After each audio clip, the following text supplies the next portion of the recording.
Lumoria Loretaster, Episode 3, Illuminating Recollections.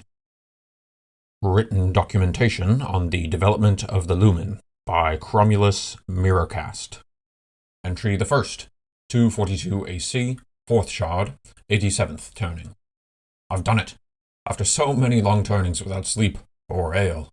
All the parchments and inks and metals all returned. The Theria sound provided the necessary materials. I knew there would be a way to receive Soul's gift, an unending source of fire and light, and one that we are able to benefit from every day. But now, captured and refined, we cannot wield the sun, or we could not until now. The Lumen, I shall call it, after Lumoria, the land itself. I am sure the church would prefer I work Soul's name in there somewhere, but I am sure he will understand. Besides, Faraday will guide this design as much as the Sunbringer himself. I shall begin material design upon the next turning. The glass must needs be delicate, but sturdy, and none too prone to overheating. We are talking about the flame of all skies here. Infused and engraved gold wiring, perhaps, as a careful threading brace. I will ask Forgemaster Kettlebrim. Now that I can prove my design is mathematically sound, he will be far less hoary about funding materials. Entry the second, 242 AC, 4th shard, 88th turning. Forgemaster Kettlebrim was not nearly as impressed as I should have hoped, considering the momentous implications of unlimited energy and crop-lighting sun at our disposal. To quote the man himself, "Why would we want more sun? We have Soul's light everywhere we need it." I was perfectly ready to hear such words from those too unrefined to see such progress at their doorstep, but from the Forgemaster himself? Anyway, Uncle Caramane of the Glint family offered to fund some of the initial materials. Early progress is slow, with the capriciousness of Kettlebrim depriving me of personal or facility usage for my passion project, as he coined it. Entry the third, 243 AC, 1st shard, 3rd turning. Well, there has been result, though perhaps not as thoroughly impressive as I would have liked. It is to be something of a disgrace, according to Kettlebrim, despite the fact that even this setback proves the sound theory. For the less narrow-minded reader, I hasten to point out that my design was completed and did in fact capture and reproduce sunlight. The issue lay in safe duration and continuity. I had hoped this prototype dome would shed its yield for some hours, but it lasted much less than a tenth of that. The gold inlays were a mistake. They overheated and melted much of the Telwyn glass, to which I will attribute much of the embarrassing stuttering and heat blooms. Despite this golden time, Kettlebrim reminded me, we must treat our precious resources with care, and our opportunities more so.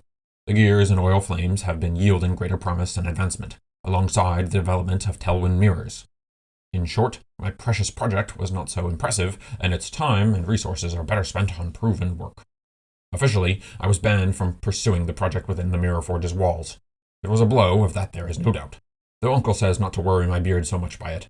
I am young yet, he keeps reminding me. We can afford to patiently continue testing at his estate, away from less open eyes. Entry the fourth, 243 AC, 1st shard, 46th turning. Today I must admit failure most morose.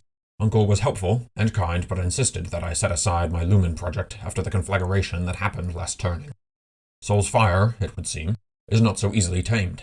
Even with denser and less conductive materials, the latter moments of the Lumen's minute lifespan seem to discharge most violently. He took the loss of beard and eyebrows as stoically as any dwarf could honorably do, but I still have shamed him, and myself by extension. Sootbrain, some local fool priests call me. The clergy have been none too happy about my blasphemous attempt to shackle and command Soul's precious fire. Why do they not see? This would be a blessing from Soul himself, a blessing upon people large and small. With sunlight at our beck, we could transform this land. Farming needn't mar the surface if we produce sunlight within the cool, dark earth. Rusty gears and sooty flames needn't be choking the fresh air as we waste away our limited fuels for our metals and our makings. An unlimited supply surely has myriad benefits. Some part of my heart cannot let go of this dream. But for now, the notes will be stored. Perhaps a rebellious calculation or two may be jotted within my workbook's margins, as is only natural. But for today, I must pull shadecloth over my own eyes, and that of the project. Entry the fifth, 246 AC, 2nd shard, 38th turning. Sometimes I wonder if Faraday's and the other 12 do wish upon me a humiliation of great magnitude. A most disastrous and insulting thing has burned its salt upon my wound. My beloved project, born of my own brain and calloused hands, has been snatched to another's fiddly fingers. 3 years by Kronos' turnovers have I set aside my love, only to see it come to this? And of course, it would fall to the hands of the newest searing iron, Domi Teslandi, the gnome of the year and the name to remember, according to Kettlebrim. I wonder if they are relatives. Her waggly thick eyebrows and shock of pink-tinged black hair do her no credit of honor and pride. But of course, oh yes, Kettlebrim said that if any could make Cromulus' project a success, it would be our brilliant tinker here. The damnedest thing is, she seems to have done it, at least in some part. By her reckoning, and I have since quadruple-checked her calculations to find them stubbornly accurate, size is the first factor. While it is undeniable that a more portable design would be most efficacious, Teslandi's work indicates a wider diffusion of the captured energy would help avoid previously eruptive instabilities. Still, I should mention that the cost of her improved design should be 2 orders of magnitude beyond that which my own bore out. 6 meters across is nothing short of gigantic. Teslandi has been most vocal about a partnership to see such an undertaking complete. She has even mentioned her family owning a small farm on the far side of the city's northwestern wall. Of course, I at least have pride enough to refuse such a presumptuous invasion upon my toil. Entry the 6th, 248 AC, 3rd shard, 11th turning. It pains me to admit, but I simply could not stay away. It was akin to letting another kiss my theoretical wife. I took to spying most dishonorably upon Teslandi's home plot, which became quite dominated by the vast dome her clever fingers and family built together. It struck a grand, read ostentatious, figure amidst the rather simple huts and farmland. Say what you will about rock gnomes, and I usually do, but they work well together. Under Teslandi's directions, her family and friends had this huge thing assembled and in working order in no less than a shard. It most certainly did not look impressive. Not at all. Damn it. Her first tests were, to my discerning eye, not so much more successful than my own, albeit a bit less explosive. It seems that the problem with such a large production is both input and output. Under the simple gaze of ever-present Soul, it seemed the great dome did not gather in nearly as much energy as we, or rather Teslandi, might have hoped. And on the other side of the stone, it seems that the actual yield was fairly dim, hardly discernible to the naked eye, as apart from anything in the natural northern light. Or so I am told. And so, efficiency is clearly the key. Inefficient output is a likely more easily solved thing. But for input, there is not much more one can hope than for continuous and uninterrupted exposure. Perhaps there may be a way to create a conductive lens of a sort to increase yield in a particular direction. Not ideal, but iteration is all that matters. Of course, at the moment, Teslandi is the only one to have anything to iterate upon. Entry the 7th, 248 AC, 3rd shard, 39th turning. In the name of progress and the fruitful yields of my project, it seems I must shelve my pride and perhaps coordinate with Teslandi after all. I do so with a grudge in my heart, but trust in my craft. There is little more to say. My theory required, nay demanded, testing. Teslandi's large apparatus was the only ground by which to do so. Any thought that I am harboring jealousy or admiration for Teslandi is so obviously false I shan't even give it any further consideration. Entry the 8th, 249 AC, 2nd shard, 62nd turning. While I held reservations at first, I must say that Domi has proved herself to be worthy of her many accolades. Her collaborative spirit has been an educational experience. She is relentlessly saying that one hand alone cannot make great things. Always a whirl with scattered energy, I gather she is unaccustomed to most folk taking the time to listen to her brilliance.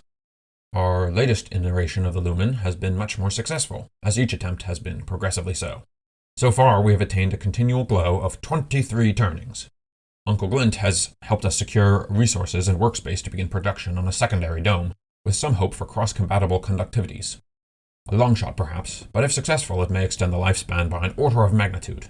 I will write again with an update once the undertaking has been complete. Entry the 9th, 251 AC, 1st shard, 5th turning. Alas, our cross-conduction experiment merely seemed to dim our overall output. It is strange, since according to our calculations, well, really Domi's, the woman's unbelievably fast with numbers, we should see a stronger output ratio. Again, we seem to be returning to issues of supply. There has been some debate of attempting to make the journey to northern Umura to get that much closer to Sol's northern fire. The thought of transporting one of our domes or the necessary components to build such a thing would be extravagantly costly, to say nothing of having to create far more resilient material to resist such searing heat. It is said that in the farthest northern reaches, closest to Sol's bloom, There are fiery deserts of pure glass and molten sand. Historical accounts of the northern Umarans and ancient Imothetans state a greater strength of fire magics in these lands. One account even told of a great tower that weaponized this light and heat via mirrors and prisms. Oh, I must wake Domi! Entry the 10th, 251 AC, 1st shard, 8th turning. Oh, it is so good to be right. The Talwyn mirrors were the key. That glass has proved far more efficacious in fueling our Lumen glow. Their expense is proving to be an obstacle, though Uncle Glint assures me that it will be a temporary one. Our first dome has been fitted with its first mirror, at the appropriately calculated angle. Thank you, Domi. The result is less than aesthetically pleasing, a bit like a lopsided helmet's crest extended on an arm. But what it lacks in beauty it makes up for in function. Already we have sustained a glow for 78 turnings. Soon it will be a full shard. There have been some troubling wear on the areas where the refracted light is meeting the lumen's dome. We have been working tirelessly to reinforce and replace the materials as it has been burned away. But there have been some close calls, let me tell you. Even some of the proximity heat has been enough to grant second-grade burns on the fingertips, a most maddening and slowing location for such an injury. Domi has kindly been lending her hands as the spearhead for our crafts. She has kept her vibrant brilliance brighter than any of our work, never dulled by any stumbling or step back. I'm becoming rather fond of this woman, though I wouldn't dare jeopardize our labor with any foolish voicings of such things. Entry the 11th, 253 AC, 4th shard, 17th turning.